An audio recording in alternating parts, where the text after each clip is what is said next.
Exit algorithms. Scale smarter. Sell stronger.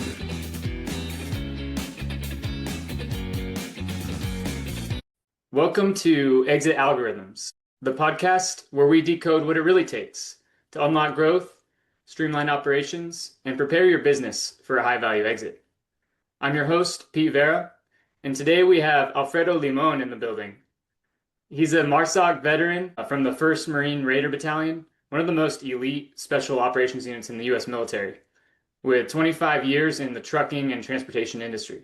He grew up in the family trucking business and founded AAAM Hauling and Logistics to build the freight brokerage side by himself. So, Alfredo, super excited to have you on the show today. Thank you, thank you. Yeah, I'm very excited to be on. Honestly, it's my first podcast, that I've done and stuff. So I'll definitely let you know that. Thank you for reaching out to me and having me on as a guest. Absolutely, yeah. Happy to break you into it easy here. But yeah, do you mind starting off sharing a bit about your background? Maybe like a story from your time, in the Marines, and then I'd love to hear how you transitioned, from military to business. Okay. Yeah, I mean, first I'll start off with like the trucking side. Me growing up in that, when everybody in my family has been in trucking for the most part. My brothers, uncles, dad, cousins and stuff, and even some of my aunts and even my mom, back office stuff, whether they were out on the road or not. So I grew up around trucking, but so I kind of knew at some point that I was going to be in this business. But I was really attracted to the military at a young age. And, getting out of high school, getting close to graduating and stuff, I was trying to figure out what I was going to do. And I definitely wanted to join the military. That was something that I really wanted to go after. But nobody in my family had ever joined the military or been in it. So, both mom and dad were kind of against it at first. And they were like, what if you try college out first? Try that out first. And if that doesn't work out, then go ahead and join the military. So I ended up going to college for about a year and a half. And that was definitely not for me. I was done with school. I didn't want to do that. So that's when I ended up speaking with a Marine recruiter. I was originally talking to an Army recruiter, and they kind of pushed me off to the side and stuff. I just was trying to get some information, and they were kind of really being really pushy about, just signing, go take the ASVAB and everything. And I didn't really like that, like them being pushy about it, just trying to get some information. Finally, when I came back a second time, I spoke with the Marine guy, and he ended up, kind of clicked and stuff, and I was able to get some good information from him, and that's kind of where the ball got rolling and stuff. And I ended up joining the Marines. Did that for my first four. When I first went in, it was like a logistics Marine, and did that for the first 4 years. And during my first deployment to Afghanistan, I ended up talking to a couple of Marine Raiders. They came in with all their gear and with all their different uniforms and everything, and I was definitely that's what I wanted to do. Spoke with their gunnery sergeant, and he was actually from the Air Wing before. So I spoke with him, told him how did I do to go through that training and stuff. And he kind of walked me through the process, just kind of told me. As soon as I got back from that deployment, man, I went straight to the MARSOC recruiter, and that's what I ended up doing. Yeah. Damn. That's badass. Super cool. Because it's also harder to get into MARSOC if you're not infantry, right? I mean, it's I guess it's the training, because you're not used to the type of stuff that they do sometimes. But for the most part, anybody could sign up for it. As far as just, I'm not sure if things have changed or not, but when I was going through it, the way that I took it was, as long as you're a corporal or above, E3 or above or whatever, you could sign up and you could get the chance to try out, regardless of your MOS, as long as you pass the tests and everything, the requirements. And then if you pass selection, then, you go through the next step. Nice. Yeah. And did you do logistics functions in MARSOC, or did you not really use your previous MOS? I mean, when I was in the teams, since I had that, logistics background, I was the logistics guy within the team, making sure, just accountability of the equipment, all that kind of stuff. So that was a small part of it. Other than that, you have a bunch of other roles that you have as a team member.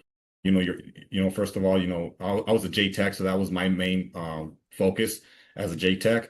And then being within the element and the team and stuff, but I was also in charge of the logistics side, making sure that all our equipment, our gear, our weapons, and everything were accounted for and stuff every time we were going out for training or deploying or something. Yeah, gotcha. Yeah, that makes sense. Yeah, like a lot of those logistics skills you can use in pretty much any job or business. I'm sure you're finding as well. Yeah, definitely. Yeah, what were some of the things you learned during your time in the Marine Corps that you've been able to transfer to your business life? Um, Honestly, man, there's so many things. I think anything that you learn in the military, whether you do 4 years or 20 years, you could definitely use it in the business, whether it's your own business or if you work for a large company or anything. My biggest thing, especially with like being in the teams in MARSOC, you're working with a lot of A players. You're working with a lot of people that we take things very serious. And it's all about the mission, completing the mission. So that right there really helped me to be able to get out of the military, focus on one thing and stick to it for the long run. A lot of people, they start wanting to do something with a business, and when things get hard, because they will get hard, they end up saying, "Oh, this isn't for me," or I'm not going to make it. But that allows you to kind of keep pushing through the hard times to make sure you're successful. 100%. Yeah, absolutely agree. I've heard that from other sources as well, but I find it true in my own experience in business. Like Alex Hormozy says, I cannot lose if I do not quit, right? Exactly. Yeah, you can't be somebody that doesn't quit. Exactly. Yeah, and then it's that dip too, because if you invest time and like in learning the skill, you don't realize you might be on the verge of finally, starting Yep. to make That breaking make point. money or having that breakthrough. Yep. Yep. That usually happens closer to when you're about to either give up or something. You just keep pushing a little bit more and something happens. Yeah, exactly. Man, so you kind of grew up in the trucking business, it sounds like. And then when did you transition from just trucking to also providing a freight brokerage with AAAM? So when I first got out, my plan was, join the family business. My dad's been in trucking, like I said, since I was little. He would take us out whenever we were out of school or something, during the summer, and doing trips and stuff. So I still remember doing, being out on the road with him. Me and my brother, or sometimes we'll take the family and stuff. So I knew that's what I wanted to try to do and see if we could grow it. When I first got out, my goal was just, at minimum 6 months up to a year of driving. Just drive, learn everything that's got to do with how we're running things within the business and see how we could improve it and figure out, just educating myself. So when I first got out, I started driving. I remember I probably got home to Texas. It was probably like a Friday afternoon or something once I got out. And that Monday, my dad already had a load for me to go back to California. So my first year or so, I was driving Texas to California every single week for the most part. That was my route. I was just using that time to, listen to podcasts, YouTube videos, reading books. I have 22 hours driving over there every single week and stuff there and back. So I had plenty of time to educate myself with stuff like that. And right away, within the first 3 months, I started dispatching myself, doing the invoices for myself. And within the first 3 to 6 months, I was already doing everything. I was already doing all the back office, the compliance, if thus invoicing, factoring, all this stuff. And we were, my dad and I was looking through invoices. We had about $20,000 that were past due, that we weren't getting paid from brokers and stuff like that we were just waiting to get paid. And these were, 90 days, 120 days and stuff like that. So Terrible. yeah, so that was my job. It took me about 3 months to just go back through everything, fix any, paperwork and stuff like that and fix it and get paid and bring in all that money in. Um, and I did that. Like I said, within the first 3 to 6 months, I knew a lot of stuff that we were either doing wrong or could have definitely improved on so we could be able to scale. So that was like my big thing that I wanted to push for that. But it was pretty hard to bring it up to the family and stuff because I mean, they've been doing it for so long. I've been gone for 9 years. And then I come in and right away I want to change things and they weren't really having it. So I kind of slowed down a little bit. Um, Told them, you know what, let's keep on trying to make this work so we could continue to grow, but we have to put systems in place in order to be able to scale, to bring in drivers, to have people in the back office and stuff like that. It was something that even up to this day, I still try to see if we could make it happen, but it wasn't really working out with the family. There's families that could work together very well, and there's some that just can't. Yeah. My family, for the most part, it's kind of hard for us to all align on one goal and kind of push for that because everybody has, you know, different ideas and they want to, stick to their ideas and stuff of how to do things. So that was the biggest, I guess, the hardest challenge with the family business. I still help out with the family business when I can, especially like on the back office stuff if they need help with anything. But for the most part, my dad and my brother kind of took that over, and I ended up getting my own authority last year. So I Oh, have nice. my own authority, my own trucking company, and that's more because if I want to scale and grow, I want to be able to fully control what's going on and make those decisions without having to go back to that and having to figure out if we could do it. Nice. Yeah. I appreciate you getting into that. Because there's a lot of people can relate to that story of, breaking off on your own and, sometimes family and business work. Sometimes it's better to keep them separate. Yeah, Uh, yeah, it is. And like I said, I made that transition, but before I even, open up my own authority, just running the truck and stuff and driving with the family business, underneath the family business, I decided to open up my brokerage, because I noticed that, some of our customers, would be asking, we need, 10, 20 trucks to deliver. We only have three. How can we be able to take care of all those loads and be able to, you guys work with us, but be able to, move all the loads that you guys need. So that was on the broker side. And that's when I decided to pull the trigger to open up my own authority on the broker side. And for the first maybe 6 months or so, I really didn't do too much to it. I probably moved, a handful of loads, from people that gave me the opportunity, but they didn't have a lot of work. Going into 2023 is when I ended up deciding that I was going to find a driver for my truck and get them on there, and me really focus on the broker side to get customers in and start moving freight, on a consistent basis. So that's what I ended up doing early, first quarter of 2023. I got a driver, put him on there, and then I started just, knocking on doors and going to the people that we've already worked with in the past and stuff, and be able to get customers that way. yeah. Oh, that's great.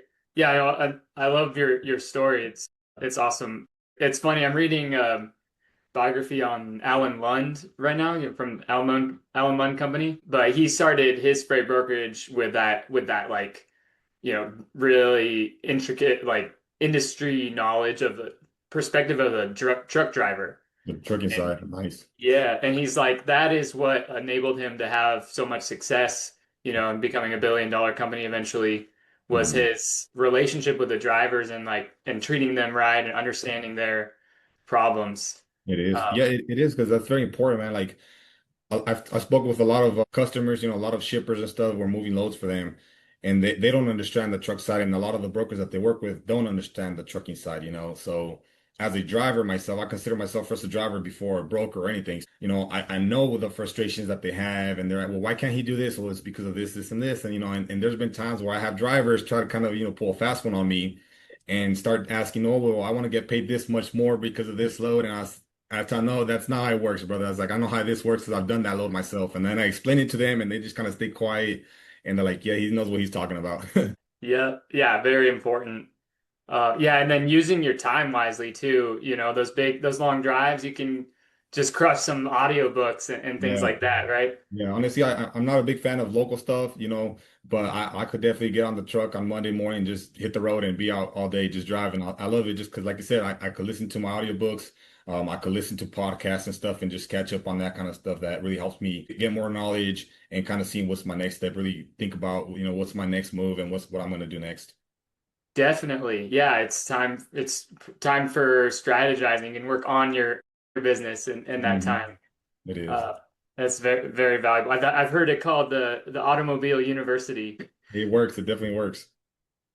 I was curious too, you mentioned factoring and some rough payment terms in terms of accounts receivable. How have you dealt with that? And like, has it affected your strategy as you build out your freight brokerage business?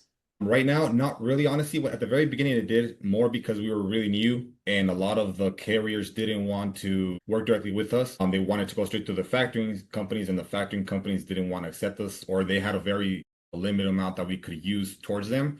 So, we have $1,000 limit, but the load paid 2,000. Now we couldn't run the load, or we had to pay that carrier in advance, which would hurt us as well. Those $1,000 that you couldn't get factored. So the first year and a half, it did kind of put us in a bind. There was times where we're like, if we don't get paid from this customer by by tomorrow, we're not going to be able to run next week and we're not going to be able to move these loads next week. But thank God everything worked out and we were able to make it happen. Right now, on the broker side and on the trucking side, we don't pay a factoring company for that. I'm pretty good at just managing the cash flow and making sure that we have enough reserves to be able to take care of operations and stuff. But now we factor with just about every major factoring company out there that we on the broker side and on the trucking side, and then we work directly with the shippers.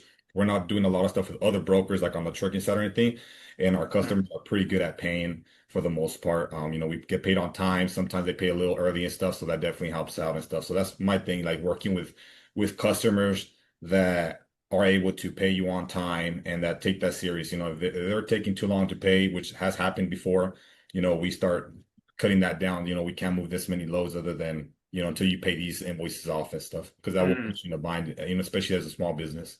Definitely. Yeah. Oh, that's great. I think a lot of people view factoring as kind of a necessary evil, unfortunately, right? Like a cost. Yeah. But I'm curious your thoughts on it, and like, yeah, you shared a bit like, some strategy to make sure your customers pay on time. But do you have like sort of a drumbeat, like, okay, after a certain period of time, if they haven't paid, then you follow up with them or anything like that? Yes, definitely. Yeah. I mean, to me, we haven't had that issue too many times. We did have a customer that was falling behind, 30 days and stuff to pay us. But at that point, we would have definitely cut off all the loads that we were working for them or moving for them at that point. To us, usually I tell them within if they haven't paid within 5 days of the due date, you reach out to them. And within 10 days, you're already kind of pushing towards, we can't move any more loads until we start getting these invoices paid. And when we start working with the customer, I like to start off kind of slow, just get your foot in there, move a couple loads, see how they pay, and then move more and kind of gradually work your way up. At least that's how I took it from the beginning, because at the same time, I didn't have that much cash in the bank to be able to run the full operations. If I had to pay the carriers and they didn't pay me on time, then I was going to be in a bind. And then, we didn't start off with a bunch of customers right off the back. I mean, I was moving, a handful of loads per week. There was days that, 2, 3 days that I wasn't moving anything. For the first 8 months, I was in my garage, dispatching my truck, and then me still either following up with customers, potential customers, or seeing if any of the ones that I had any loads to move. So it was kind of just a gradual, improvement until I ended up hiring my brother-in-law. He came on board, helped me out for like the next year and a half, 2 years, and then me going out there and just, knocking on doors and just selling my business and trying to get more customers in the door. Yeah. Yeah, that's really good advice, I think, is to start slow with a customer, especially make sure they're someone you want to keep on doing Yeah. business with. Yeah, make sure they could pay, or they pay on time. And if you find a customer that pays you sooner than the 30 days, especially because that's how we net 30 is usually the logistics side, trucks and brokers and stuff. So they pay you on time, definitely work on that and build that relationship and do good by them and be able to keep that customer on board. Yeah, definitely good tenets to keep in mind. Yeah, I want to switch tracks a bit. A major theme of this show is we always talk about technology, AI, how people are using it. I'm curious from your freight brokerage side. Well, first off, do you have a dedicated TMS that you use, or did you build that in-house? We do have a TMS. We use Ascent TMS is what we started with. We use that, and then we use a couple other load boards and stuff like that we have both on the trucking side and on the broker side. But for AI, that's the main thing that we're using right now is just the TMS system and just trying to maximize as much as we can through that system right now. Gotcha. Yeah, nice. Yeah, and for listeners that may not have a trucking background, but is a transportation management system. Basically, yeah, Alfredo, what are the main features that you like? How does it help your business? It helps us a lot with like the invoicing. It's a lot of the back office stuff that helps. Posting loads, being able to put them out there for the spot market whenever you're looking for carriers. It definitely helps you out with that. So there's a lot of TMSs, which is what we're looking into right now. TMSs that are more automated. A lot of the stuff is, you have to constantly be on the phone and, negotiating rates with prices with the carriers or something, or emailing them, following up and seeing if the truck's on time or not. And a lot of that stuff could be automated. A lot of that stuff could be through the TMS stuff could just do it on itself as long as you put the right systems in place. And that saves you a lot of time and it helps you to either not have to hire as many people to get the same amount of job done or be able to maximize the time for the people that you already have to be able to move more loads and be able to handle more loads than what they usually used to. And then obviously the back office stuff. So a lot of that stuff, invoicing, paying, receipts payable and stuff, all that stuff could be automated where instead of having a full team of, 3 or 4 people, one person could take care of all of it. Definitely. Yeah, awesome. I appreciate you explaining that. But yeah, basically it can allow one person to do the job of potentially, 3 or 4, right? Yeah, definitely. Is that TMS you're using leveraging AI specifically, or is it primarily automation? The one that we have right now is not a lot of AI. It does have some automation, but not a lot of AI. I spoke with somebody that has a TMS that has a lot more AI into it. Even the negotiation part, with drivers calling, talking to AI and negotiating the race. So you just, a lot of that stuff. So I'm barely kind of, stepping my toes into that and learning more on it as we grow. But it's not something I'm fully knowledgeable as of now. So I'm still working on getting more information on that side. Nice. Yeah, I went to the TIA conference last year, the Transportation Intermediaries Association, and they were talking about AI solutions already, AI agents that can take calls and dispatch. And that was a whole year ago. And unfortunately I missed it this year, but it's just getting better and better. It's exciting to see where it goes, but at the same time, it seems like it's important to have that human connection also. Exactly. I'm glad you said that because honestly, like as a driver, and I speak to a lot of drivers, I got a lot of buddies and friends and stuff that are they're truck drivers. The AI definitely makes the business a lot more, it kind of streamlines things sometimes, but it sometimes does have positions where it's like it's better to have an actual person that you could talk to. I know truck stop, for example, right now, a lot of the drivers are using it to factor, and a lot of them don't like it. A lot of them are at least telling us that there's too much automation, there's too much AI going in there. We want to talk to an actual person. So on the broker side, I like it so far where it's like, if they call us, they're talking to us, they're negotiating with us, you have that personal relationship that you talk with them and you get to know them more and stuff, especially for the drivers that you work with a lot. You get to know them, they get to know you and stuff, and you build that relationship more. Yeah, absolutely. I think that's still, as good as AI gets, it's at least for the foreseeable future, it's nice to have a human at some level. Yeah. The tool, use it where you can, but still don't don't put everything just to AI. That's the way I think about it. Like to me, having that a personal relationship with the drivers or with your customers and stuff is very important. Yeah, definitely. Yeah, it's a balance there. But yeah, man, Alfredo, it's been an incredible conversation. Appreciate your time today. I always leave the floor at the end.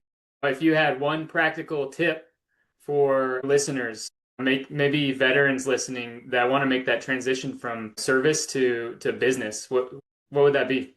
I mean, honestly, any veteran trying to get out and start his own business and being able to or work for another company or something in a major role, you have the discipline, you have the skills that you need. Just take that from the military and especially as a business owner, man, like you could the consistency, the hard work ethic, the discipline that you learn in there, training, being able to, a lot of the stuff that we did, especially like in the teams with MARSOC, a lot of it's like, you plan multiple days for a training mission or an op that you're doing for a couple of hours and stuff. So a lot of planning, being able to use those skills and then just bringing them out here and using them towards your advantage in business. I use that a lot. Like some of my employees and stuff, some of my teams here, they're telling me, he's going to military mode right now. They say that. And but you have to take that into consideration. Understand that you could definitely use those skills, the discipline, the consistency, the hard work ethic, and being able to lead people under chaos, being able to lead people, sometimes your own peers, and being able to move in towards a set goal and be able to move towards the same direction. And a lot of people, especially young people, don't have that or don't have that experience of leading other people, especially if they're the same age group, unless they join the military or just something like that. So that's something that they could definitely use towards their advantage. Definitely. Oh, great advice. Well said. Man, I appreciate this conversation. We could probably keep on talking, all day. So, but yeah, we got to end it here. Alfredo, thanks for coming on the show. Where can listeners learn more, find out about you and AAAM?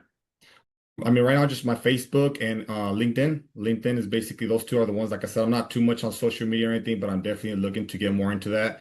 I have my on Facebook, I have our business page and then my personal one, so people could reach out to me to there or LinkedIn. It's a little bit more professional there and stuff. So I'm trying to get our business page out there through LinkedIn, and then obviously my personal page through LinkedIn and stuff. People could definitely reach me out to there. Awesome. Yeah, easy day. I'll leave that in the show notes. Thanks for coming on today, man. Good Thank talking to you. Thank you so much for having me on. Exit algorithms. Scale smarter. Sell stronger.